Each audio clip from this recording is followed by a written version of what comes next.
tip 9 video saya yang berhasil monetis hanya dalam waktu 3 bulan.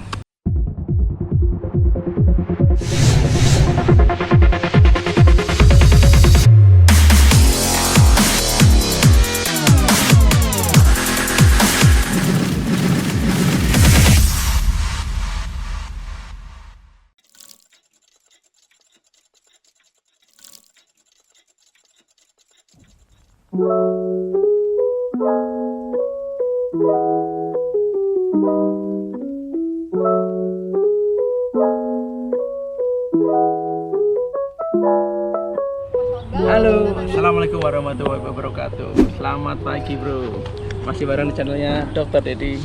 Ya, kali ini saya pengen banyak ngasih pengalaman saya terkait pembuatan konten YouTube saya. Ya, awalnya tahun 2020 saya mulai aktif goes untuk road bike ini. Jadi banyak teman-teman saya yang tanya ke saya masalah tentang kesehatan terkait dengan goes, lari dan lain-lain. Terus kemudian teman-teman saya itu banyak yang bilang ke saya, "Dok, coba deh berikan kami sedikit info tentang kesehatan, misalkan darah tinggi, kencing manis, tapi yang berhubungan dengan sepedaan, dengan goes, dituangkan dalam bentuk YouTube dok," gitu. Saya pikir, oh ya bisa juga ya, nama juga ilmu yang bermanfaat itu adalah ilmu yang berkah untuk semua orang, bener kan? Ya, jadi waktu itu saya mulai coba-coba untuk beli kamera video GoPro. Di situ saya mulai coba untuk explore tempat-tempat yang sekiranya bagus. Kemudian di situ saya mulai pakai tips-tips untuk kesehatan di sana.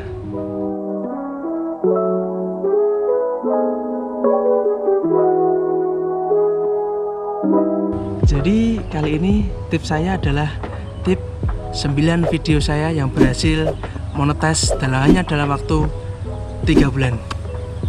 Jadi waktu itu saya memutuskan untuk beli kamera video, kemudian saya mulai untuk sharing tentang kesehatan pertama kali itu tanggal 14 September 2021. Waktu itu konten pertama saya terkaitan dengan darah tinggi atau hipertensi. Kenapa saya cari konten tentang hipertensi? Karena banyak sekali teman-teman saya yang dia bisa goes tiap hari, bisa goes kuat tiap hari dengan jarak yang jauh, dan mereka merasa kuat tapi mereka lupa bahwa mereka punya penyakit-penyakit seperti darah tinggi yang mengintai sewaktu-waktu. Mereka bisa berbahaya untuk kesehatan mereka. Makanya saya mengangkat tema pertama saya tentang hipertensi dalam goes. Alhamdulillah untuk tayang pertama itu sampai sekarang viewernya hampir mencapai 4.200 viewer untuk konten pertama saya itu. Nah, salah satu perubahan gaya hidup itu apa? Olahraga. Loh, boleh olahraga toh darah tinggi? Loh boleh, tapi olahraganya kita menghitung dengan intensitas, frekuensi, dan durasi harus kita perhatikan. Kemudian untuk video kedua saya tayang tanggal 10 hari kemudian, tanggal 24 September. Saya mengangkat tema tentang bantuan hidup dasar. Mengapa saya mengangkat tema ini? Karena banyak sekali kejadian goeser, runner yang mereka berolahraga tiba-tiba mereka tidak sadarkan diri, pingsan. Namun tidak banyak orang yang bisa menolong mereka. Itu yang saya sesalkan. Padahal untuk bantuan hidup dasar itu sangat mudah untuk dilatih. Makanya saya berusaha untuk mengedukasi subscriber saya, viewer saya untuk bisa melakukan bantuan hidup dasar. Jadi konten-konten yang saya bawakan ini tentang tips-tips kesehatan, bro. Terus di situ viewernya hampir mencapai 3.100. Saya sangat excited. Banyak sekali teman-teman saya yang bilang, "Dok, explore lagi tentang kesehatan." Yang harus wajib dilakukan oleh orang awam apabila orang atau pasien mengalami henti jantung. Kita punya jembatan keledai namanya DRCAB. Apa itu D? D itu danger, yaitu amankan. R, respon, kita berikan respon pada pasien. C, circulation. A, airway. B, breathing. Kemudian saya menyelingi supaya tidak bosan tentang kesehatan, saya buat konten-konten yang sekiranya kontroversi dalam tanda petik. Apa itu kontroversi? Kontroversi itu, saya itu punya teman. Jadi dia goeser yang kuat, sepedanya sepeda besi, namun goesnya bisa ratusan kilo, bisa fondo per hari, bisa kuat nanjak dimanapun. Makanya saya coba angkat teman saya itu, saya video, saya buat konten sepeda besi versus sepeda karbon. Walaupun ya itu agak-agak kontroversi, namun ternyata di luar dugaan konten saya itu viral. Viewernya sampai saat ini 46.000 viewer sampai saat ini. Sungguh di luar dugaan saya. Banyak sekali yang message di konten saya itu, "Dok, coba sepeda besinya dieksplor lagi, kayaknya kurang jauh lagi."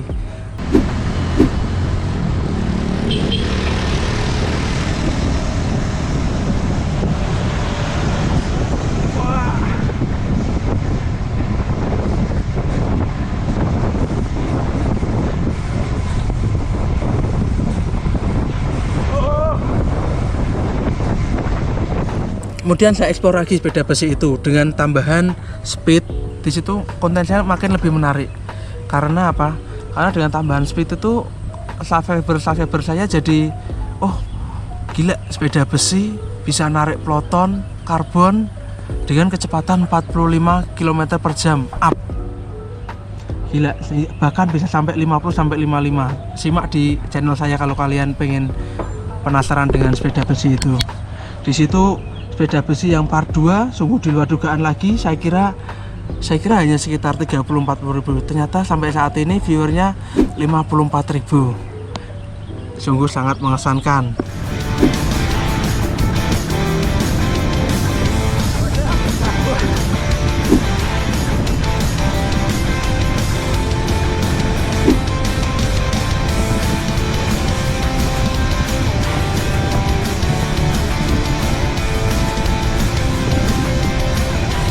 Kemudian terkait dengan kisah-kisah yang lain, konten-konten yang lain, saya mencoba mengeksplor lagi tentang kanker. Teman saya kemarin, Dr. Kamil, saya coba interview, kemudian di situ beliau menceritakan tentang perjuangan dia menjadi seorang pejuang kanker. Sudah tembus 1000 viewer dalam waktu 1 minggu. Stigma itu nyata banget. Stigma terhadap saya kalau orang kena kanker itu selesai hidupnya. Wes Kamil gak iso apa mana gitu kan. Itu kesel saya dan kerasa ada diskriminasi dari keluarga juga bahwa kalau udah kanker nggak boleh lari, nggak boleh makan gitu-gitu ada kan.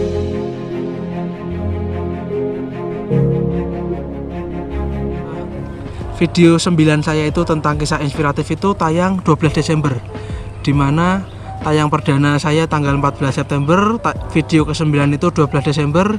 Di video ke-9 itu jam tayang saya sudah 5.000 jam tayang. Bayangkan, sudah 5.000 jam tayang hanya dalam 9 video. Dan subscriber saya sudah tembus 1000 pada tanggal 15 Desember. Kemudian tanggal 15 Desember itu saya mulai mengajukan monetisasi ke YouTube. Di situ saya mengisi dan lain-lain.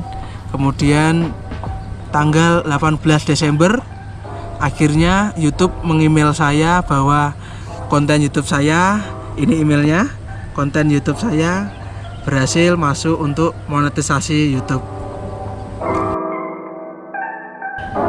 Jadi tips-tips dari saya, sebarkan karyamu sesuai dengan keahlianmu. Kamu di bidang kesehatan, sebarkan karyamu itu di bidang kesehatan. Saya yakin di bidang-bidang kalian pasti banyak orang yang tertarik, pengen tahu tentang karya-karya di bidang-bidang kalian. Dan sebarkan karya-karyamu itu di media sosial supaya ilmu-ilmu yang kalian dapat itu tidak hanya untuk kalian sendiri, tapi untuk orang lain. Sekali lagi, ilmu yang berkah itu adalah ilmu yang bermanfaat bagi orang lain. Oke, saya yakin kalian semua bisa untuk monetisasi YouTube karena di sini adalah kita berkarya terus dan terus berkarya. Jangan lelah, tetap sehat, tetap semangat. Salam goes.